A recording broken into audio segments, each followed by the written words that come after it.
Hi, we are back. Prototype episode 6. That's 3 plus 3. And Crow's Nest episode 6, aka 3 plus 3, just went live earlier today. As of the time of recording, it is the 22nd of March, 2023. I was planning on recording this yesterday, but between the Kian birthday cast over, the Kian birthday versus AI map, co-op versus AI map I was streaming development of, and work, I actually didn't have any time. So now I'm here.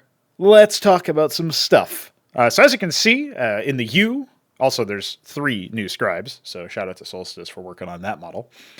We are going to talk about supply today. So there was an individual on one of the comments for one of the clips I made way back talking about why supply is dumb. They sort of had some devil's advocate arguments or some places where they were trying to argue in favor of supply or just basically saying that like maybe supply isn't just totally bad and not necessarily saying that it was good either, but something basically they were like looking for more complete argumentation against their points. Now, I was originally going to respond to this individual in a longer form Substack article where it's a little bit easier to keep track of all the arguments because it's in the written format and also lets me make sure that I'm like making my points as clear as I can. However, since then, that individual has gone on to be very silly on Solstice's YouTube channel. So I don't know if I can really deign the individual specifically with a response, but I figured, you know, we'll use the alchemic method where we actually transmute shit into something useful. And so this stupid individual's actions can be turned into something still good overall. We can get interesting and compelling content out of it. And that's why I say we're going to be going ahead and we're doing some alchemy here, boys. We're cooking, as the kids say these days. So we'll go through some of the general points about supply. Like, let me just break down supply in general, right? So ultimately, supply initially was almost certainly a unit cap, right? Like we can think about there's some sort of unit cap, even in like a Command and Conquer type game. There's some limit to how many units you can field in the engine before some really bad things start to happen or whatever. So I'm sure there's some unit cap, or if there isn't, there's like a realistic unit cap, which is like dictated by the laws of physics where your computer can only move so fast and so on and so forth, right? So there is always going to be some sort of uppermost echelon, some upper bound where you can't have any more units. And supply, I think, a lot of the times is downstream of that. It's like, okay, well, let's set the unit limit smaller so that we don't have to worry as much about potentially climbing up to crazy numbers of units. And that's actually why, for example, StarCraft 1 has a unit limit of 1,700 because that was sort of a mathed out number that was acceptable for them in terms of how expensive it would be to have all of those units in one game at any one time, but also like the most realistic amount, right? I'm pretty sure you can take the number of like Zerglings specifically in Brood War because those are half supply units. And so I guess Scourge would also technically count, but like it's more common to build Zerglings than Scourge in terms of the numbers we're talking about. And so if every player had 400 Zerglings, then that would be 400 times 8, which I'll do some quick math because I don't feel like doing math. Broadcast math, as they say. That's actually 3,200 units. So technically, you have enough for about half of that, which means Blizzard didn't even do the calculation I was kind of giving them credit for. But, if everybody built a 200 supply of Marines, then they would have enough to fit in there, right? Because that would be about 1,600 Marines. So anyway, all of that to be said is just that you have this sort of idea that we're going to have a unit cap for technical reasons, right? We're moving past that argument entirely because at this point, we don't care about that to the same degree. Yes, there are actual real world technical limitations to how good software can be, how optimized it can be, how fast it can run, and how playable the game will be at high unit counts, right? We all understand that implicitly, even as like just general gamers, like we know that like software can only run so fast. And since most software is terrible, which we know just from using it, then a lot of it at the times, like it's not as fast as it certainly could be. But there's going to be some up around even if you have a really well-written program, right? So let's accept that and move on from that part because that part doesn't really matter for the rest of this discussion. I think when we consider what the actual reasons are, so like the reason why it's important to bring up the fact that there's the technical limitation is that that's an example of like unexamined bias, or it's not really been re-examined to the idea that here's, a very different approach and here's something where we can maybe do something a little bit different, a little bit better.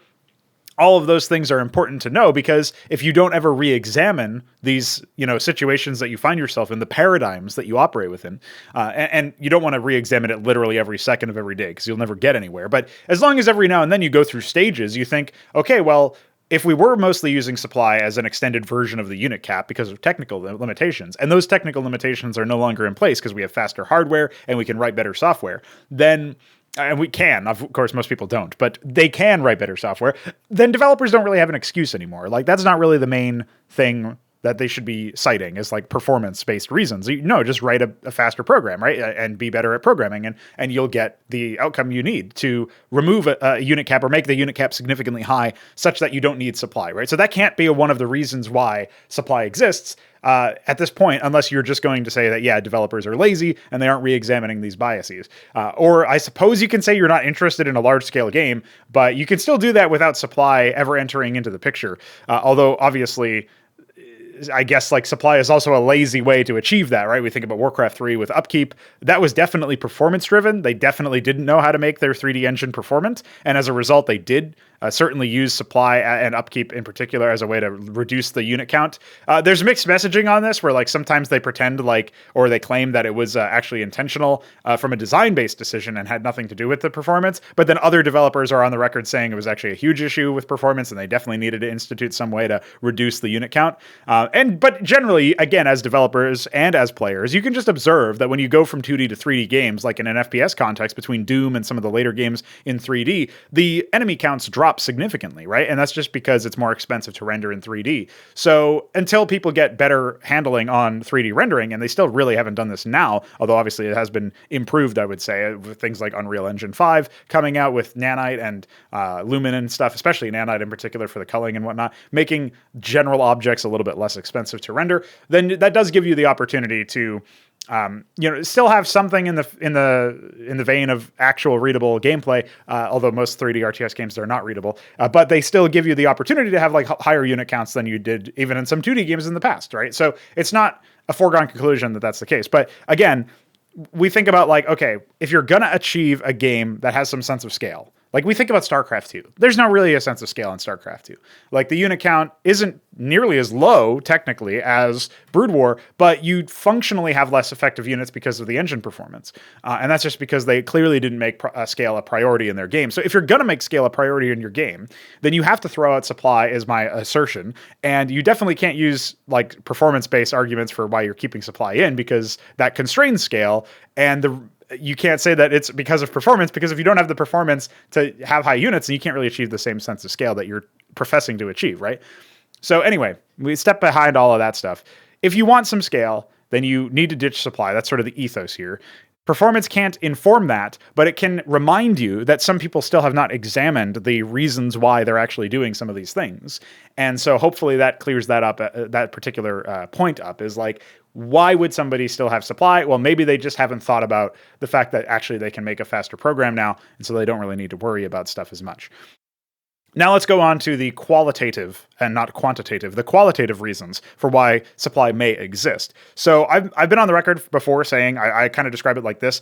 From a pacing standpoint, the first two supply structures are usually very impactful, especially the very first one.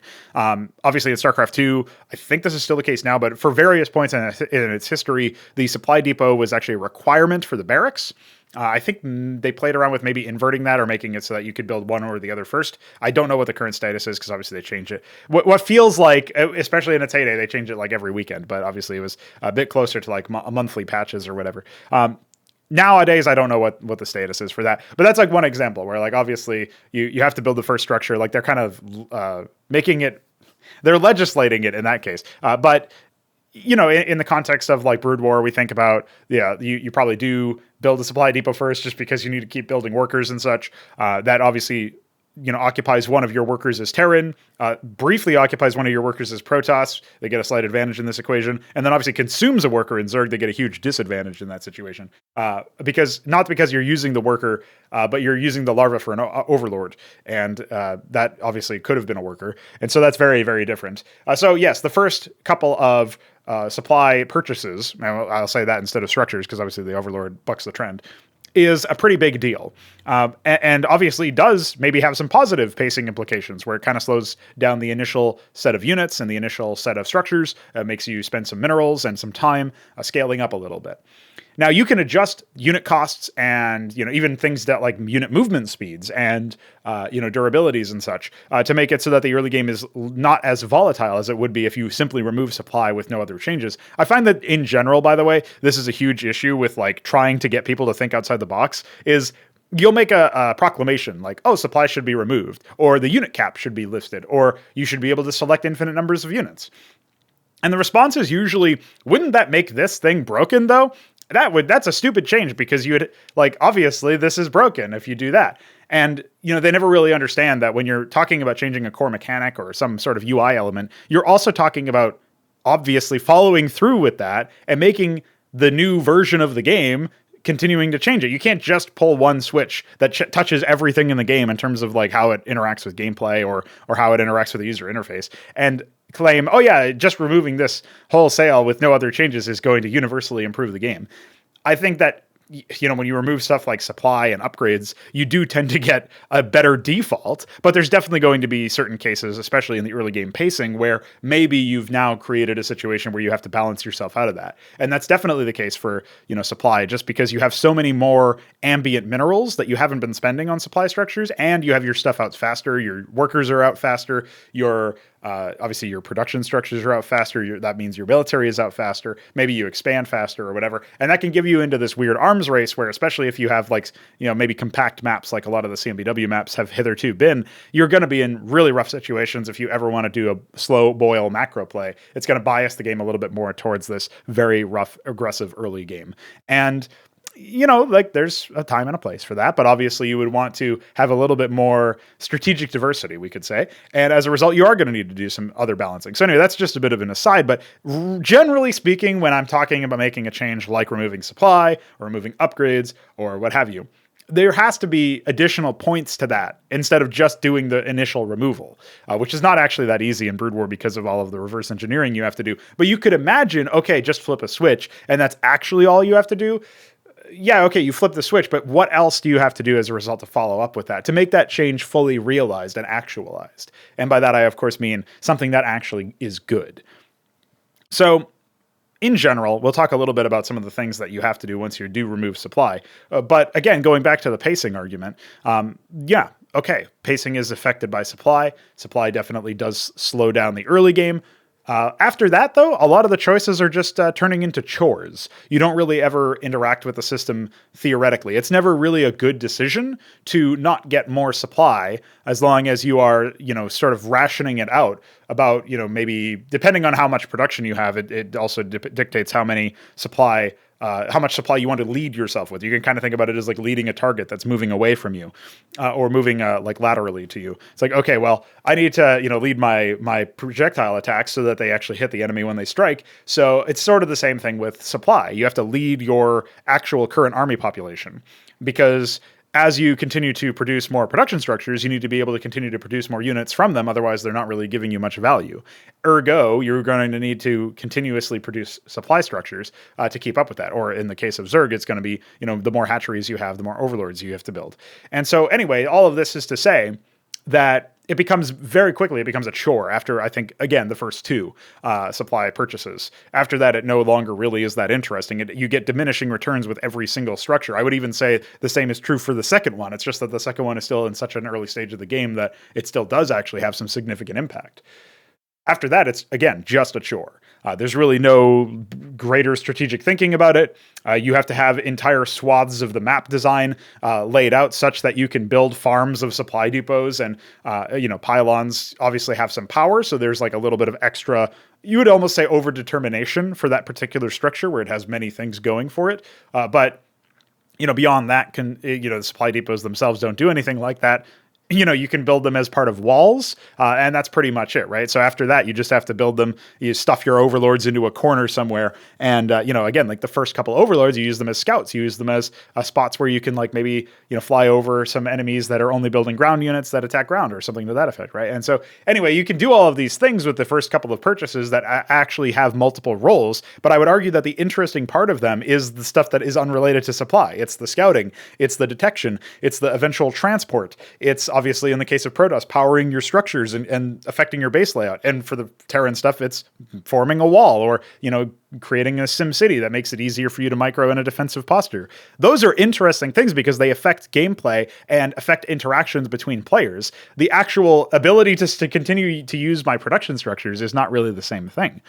And so I think maybe a lot of the times when people think about a world without supply, they might be thinking about a world without, scouting as Zerg with an Overlord, or walling as Terran with a supply depot, or, powering your structures as Protoss, I guess. The Protoss one also maybe is construable as a chore, but, those are the kinds of things that maybe people think about. It's like, oh, you're just removing all of them, right? And we have indeed removed the supply depot from Cos Monarchy Brood War, our mega conversion for StarCraft 1. But the pylon still exists, and it's going to be something that we target some more changes at some point, just to make it a little bit more interesting. Because right now people are starting to figure out that because it's so cheap and easy to build, you can pretty much just drop it anywhere, including inside your opponent's mineral line to manor block, or obviously blocking the structure for expanding and stuff like that in their natural. And in general, using it as like an advanced warning scout and stuff, and gives you a lot of, I guess it's not really cheap map control. Well, I guess it's cheap in the sense that you're building it. It's not necessarily like, oh yeah, I can't believe you won the game because you saw everything. It's just incidental map control that you happen to get because you have vision. So yeah, that's not super great. I think we can all agree with that. Now, that being said, aside from those changes that have to be made to the pylon, like that's one of the examples of like, okay, we've removed supply, and now then we made pylons cheaper and easier to build because they were no longer related to supply. So now it's more about like, can you use them to, we don't want it to make a super chore to actually power your structures. And then we're finding out like, okay, well, this is still not really that good because now there's a place where the players can pervert that and get ahead from it instead of being punished for warping in a ton of pylons in their enemy's base or whatever, which is obviously very silly. Beyond that, though, of course, we have to think about the changes that you would make to such things. Now, with the removal of upgrades in addition, overlords have their base speed set to something in between their upgraded speed and their default speed. They have detection. They obviously have transport from the get-go. And so that means that they cost gas a little bit now. And as a result, they are more of a specialty unit that you would build in response to a cloaked threat or because you wanted to ferry units up into a secret spot, right? So anyway, all of that to be said, it's a very different role for the Overlord now compared to the old one. The supply depot was just completely out. The pylon has more of its ideas centered around the idea of powering a structure and being part of a sim city, and less so about, let's change this up and make it so that it's easy to, easy to spam or whatever, because I really need to build all this supply and all that stuff. So anyhow, all of that can be said and summed up like, we've recognized that the early game pacing is adjusted by supply. We need to make early game pacing changes by changing the costs, especially time costs, but also resource costs of early game structures. And also, it stresses scouting a little bit more because now your opponent can get up online a little bit easier and earlier than before. And that means that you need to know what they're up against, what you're going up against and what they have. And so, yeah, pretty big deal, pretty important stuff. That being said, is it the be-all, end-all? Is it really going to be a mega change? I think it's actually improved the game in the mid-game, especially in the late game, because the other component to this being a chore, where you only have to continuously spam structures to lead your current army pop, is that you then have all of this stuff. I mean, overlords in a corner can be picked off by Valkyries or whatever the fuck, some meme stuff, right? Obviously, supply depots can just get ransacked. Pylons can get sniped. It's just that it shuts down stuff that's unrelated entirely. I can lose supply depots in the top left corner, and then my factories in the top right corner are no longer operational. And it's like... it's just a non sequitur, right? It's like there's not really any connection between the two. It's just this arbitrary mechanic part of the game, and it's this chore that I have to do throughout the game, and it also inhibits scaling and obviously slows things down. So this now will bring me to some of the more mid-game focused arguments in favor of supply. A lot of people have said that I think this is argumentation either from Immortal developers or Stormgate developers, who might as well be the same people from all I can tell. And these developers have stated that one of these two, again, I don't remember who this one was sourced from. Maybe it's Stormgate. But basically the idea is the supply allows you to initially pay a fairly steep cost at maxing up your army, and then you can remax for cheaper because you already have the supply in place. And so it's something about the infrastructure that makes it a little bit easier to do. I feel like this completely ignores the fact that you just have production structures, and production structures are required to build an army, and you don't have those production structures at the beginning of the game. Ergo, you need to build the production structures, which would be the initial cost. So supply is just another layer of an additional cost and another weak point in your infrastructure, which, when destroyed, shuts down factories in a completely different area, right? So your production structures already serve that role. To me, it would be quite tautologous and introducing another failure point into the game's design, where you have this very obvious... It's kind of generous to call it an edge case because it happens in, I would say, pretty much... It can happen in pretty much any game. And so I don't even know if it's plausible to call it an edge case, especially as the game scales up and supply becomes more and more impactful. Because obviously, if you have 400 supply worth of units instead of 200 supply, then losing, 20 pylons, it's just silly. It's like the more supply you have in one consolidated spot, the stupider it is when it all goes up in flames, right? And so, very silly to call it an edge case, but that can obviously happen. And whatever label you put on it, it's obviously, I would allege it is obviously unacceptable, because the whole point is that we want larger scale conflicts than what we got in Brood War, and especially than what we got in StarCraft 2. So going back to the Stormgate line of reasoning, again, that's just who I think said it anyway, the developers of that game. They said that, okay, you'll remax easier. Yeah, you already remax easier just by having the production structures. I don't really understand why you would need an additional layer of that. It seems like if it's too easy, in some developer opinion, to max in the first place, then you would adjust the cost of the production structure and ignore supply entirely as a mechanic for doing that, because then you can snipe the production structures. Ipso factum, I have less production structures to train less units per rotation. Like, that makes a lot more sense. It's a lot cleaner. It doesn't involve this parallel system, which again manifests itself mostly in the form of chores. Now, I believe Immortal has their supply worked into the production structures, which basically just means that you can't really one base build an army of a big size. That's really the fundamental change that is instantiated by such a system. I'm not sure that I agree with that. I kind of find it as like a less offensive version, because it kind of automates the chore part. But I would still just remove the chore part as opposed to automating it in general, because I find that to be more sensible. It's like, maybe there's a fine line between what's removal and what versus what's automation, because I was about to use examples of things like pathfinding improvements for the Dragoon, or Drakiden as it's called in CMBW, where in default StarCraft, the Dragoon will just spin on cliffs because it actually tries to move greater distances depending on which part of the animation it's in. So two Dragoons right next to each other clumped up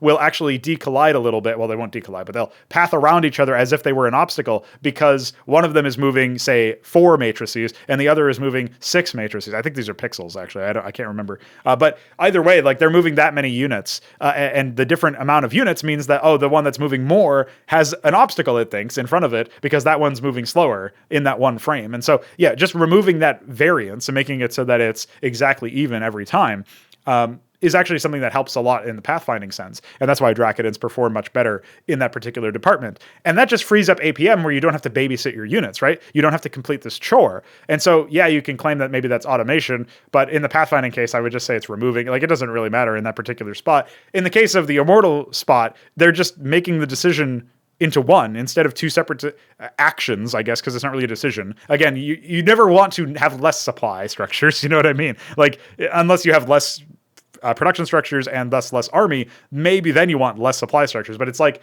it's never really an interesting decision in that respect. If you lose the supply structures, it's pretty much almost always bad. So as a result of that, you definitely have to keep in mind, like, this is not a very interesting mechanic in the mid game to late game. After the first two, it loses a lot of the value. The arguments in favor of making it so that you can remax a little bit easier or whatever, it's just, they don't hold muster for me. It's like, you already have that from the production structures. Just make those cost more if you're worried about getting to max point too early. Of course, if you subscribe to the StarCraft 2 methodology of doing things, you really shouldn't worry too much about pacing because they don't have any pacing in that game. Really, it's just very, very fast, very, very quickly. And, that's why you can get people like you thermal speedrunning the game in 6 minutes, having something. They get to crazy supply counts in just 6 minutes of play. You compare that to StarCraft 1, which, again, I don't think has the best pacing. Definitely not the best pathing, but not the best pacing. Because in such a situation, you end up with let me get to tier 3 at 8 minutes because the tech trees are so small, right? So I don't really think that has the best pacing, but you definitely won't be speedrunning the game with 80 supply by 6 minutes or whatever. That's just not feasible. So whatever the exact figures can be, it definitely feels a little silly that you can get up to even 50 supply in 6 minutes is nuts, right? It's crazy. So whatever the exact number is, it's definitely a little bit high. But again, that's just because Legacy of the Void changed everything to be super condensed. Make most games end around 10 minutes, 12 minutes or whatever. That's just going to be better for our investors, bro. Yeah. A game made from the heart, isn't it? So we think about supply. We think about the fact that it constrains your scale, especially in the mid game where it becomes this big chore. And again, something I said in a recent cast over is if you only ever watch pro games, then you probably don't see how many chores there are to do in something like Brood War, where you have to put your camera somewhere and then, a rally point or whatever, and then put your camera back to the other one because there's no multi-building select. You have to manually rally every single thing. And that's just a chore, but they got really good at doing it really fast. Obviously babysitting their units so that they go up ramps correctly. Big chore, but they figure out how to do it pretty well. There's just so many stupid things about the way that the game handles certain aspects that obviously makes it too... I wouldn't say too mechanically demanding in the sense that it's I want bad players to succeed. It's more I want good players to be able to do more interesting decisions. And that's actually the main reason why supply is removed, is because it's just not an interesting decision fundamentally. Past it's an impactful decision in the early game, but again, it's solved. Exactly when to build stuff. And it's not really super good. It's just a chore in the mid game. And so why would you ever want to instantiate that on your players? Why would you want to evaluate doing this chore of, in the case of lack of multi-building select, manually rallying every single structure, changing the rally point one by one using camera hotkeys, and manually selecting each one and then hitting the key? Why would I want that to be part of the game as evaluating a skilled player? Why is that part of my metric for evaluating what is skilled? What is skill expression? What is high skill play in my game? I wouldn't want that. Personally, I think it's better if you have interesting decisions as opposed to redundant chores that you must do all the time. It's why I railed against the macro mechanics of StarCraft 2, where you push buttons on cooldown for the longest period of time. And it does seem like this is a little bit different, but not really, because it's just mostly transferred over to creep. Creep was always a chore, I guess, because you always had to spread the creep tumor on cooldown. But beyond that, there's still all this other stuff you have to do, like the larva injects. For most of the history of the game, it was just push this button on cooldown. Chrono boost, push this button on cooldown. And mules, the cooldown was your energy, so push this button every time you have the energy, which is on cooldown. So it's just very, very silly that was the thing, is do this chore or you fall behind. And the same thing applies to supply, and the same thing applies to, babysitting your units up ramps or whatever. It's I would prefer my players, especially at the highest level, to be able to use their APM, their focus, their skill, their strategy, be able to do all of these things, leverage these on interesting decisions. What's my army composition? How do I take these fights? How do I plan for them? Where do my units move? Where do my spellcasters cast their spells, etc.? And that's way more interesting than, where do I place this 27th supply depot? And, where do I hunt for the enemy's overlord packs and stuff? It's just I don't know why I would ever want something like that. So I think that probably sums up the mid-game arguments quite well. I'll just briefly take a moment to review some of the other discussions. One of the things that was brought up by, again, the silly individual said something to the effect of, maximum supply in particular acts as a ceiling for particularly abusive edge cases, though relying on it is not ideal, is their own admission. One of the things that they bring up is some of the Roach Infestor comps, or the Infestor Broodlord and stuff like that. Obviously, if you are using maximum supply or supply at all to balance around units and compositions which are fundamentally broken and not interactive because there is no counterplay, the problem is not that, I have to balance against this with supply. The problem is that there's no interaction and gameplay associated with a certain composition, and that should be targeted. We think about the ion cannons. I talked about them a little bit in the 3rd episode of Pr0totype.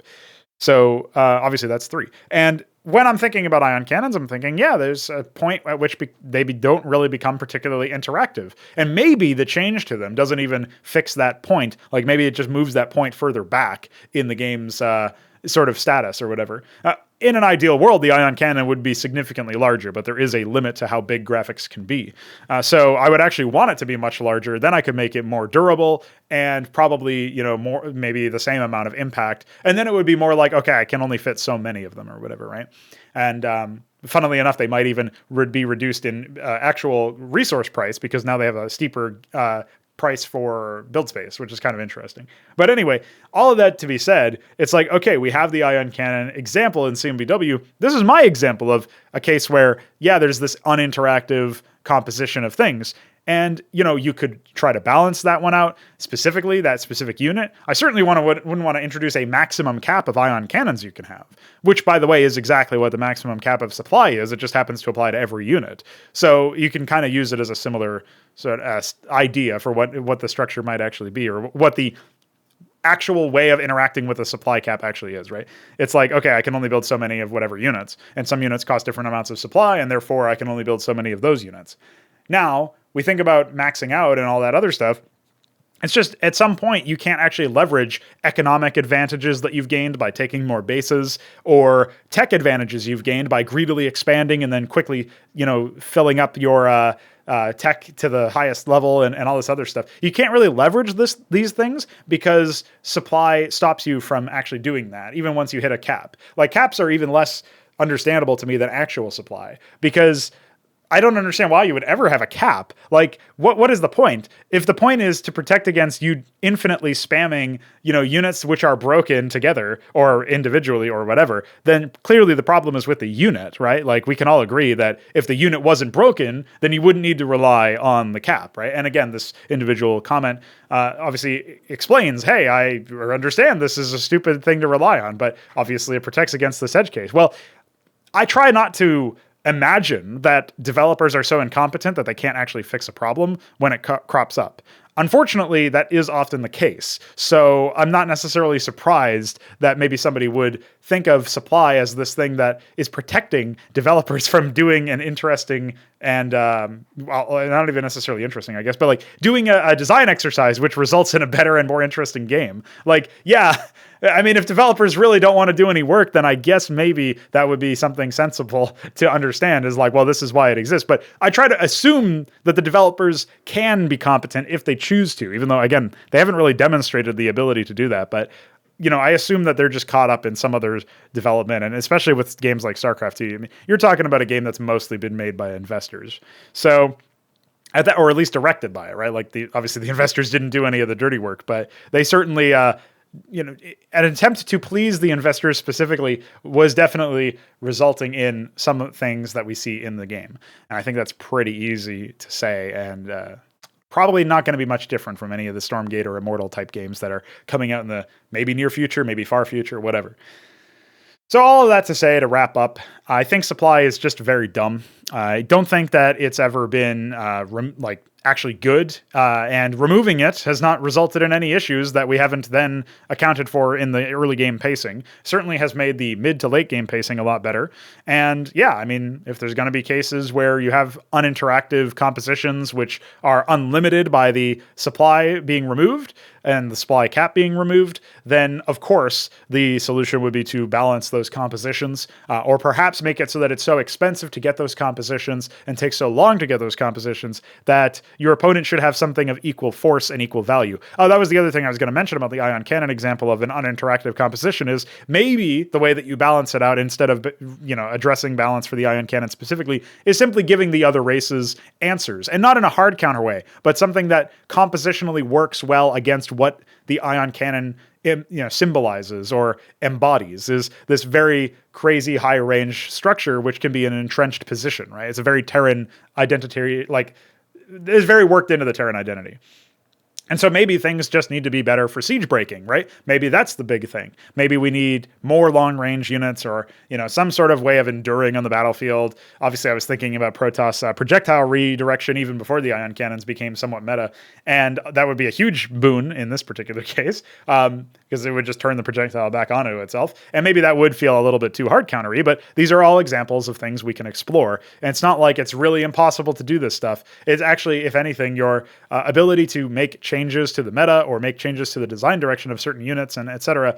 becomes a lot easier and simpler when you remove supply from the equation, because that's just one less thing you have to account for in balancing, and one less thing that stops you as a player from actually building the unit and trying it out. So I don't really see the point in worrying too much about the removal of supply. Mostly this video, again, is in response to what I thought was maybe a good faith comment and turned into just silly when I found out what else this individual was doing. And you know what? I think we've transmuted it into alchemy. I think you can pretty much link this particular video and the explanations within. You can sum them up and you can pretty much present them to anybody. So hopefully that helps to explain why I've decided to stay away from supply. And I mean, you can take the concepts within this, the idea that we're biasing the interactions available in our games towards interesting decisions and choices where players will demonstrate their skill or lack thereof in the department of figuring out what a good strategy would be and, sticking to that strategy, developing interesting compositions, etc. And also, it obviously allows us to achieve greater scale. That's one of the big benefits of CMBW in general, especially now that we've raised the unit limit internally, is we actually have the opportunity to achieve really, really high scale stuff. And so I'm really looking forward to seeing where all of that goes, of course. And our future titles will be significantly better, especially since they'll be made in our own engine, so they'll be significantly more stable than fucking Brood War. But beyond that, it's just like, I'm really interested to see where this stuff goes. I haven't for a second reconsidered supply as something that we really desire and need. Obviously, the removal of supply did accelerate early game in many cases, but that's stuff we can take care of. That's stuff we can target down. I'm not worried about that at all. And we've already made a lot of changes and improvements since the removal of supply, which is now over a year old now, I believe. So time flies, and certainly time flies faster when you don't have supply. And so maybe you should just consider removing it from everything that you ever end up working on. And that is going to be this episode of Prototype. No more additional pylons.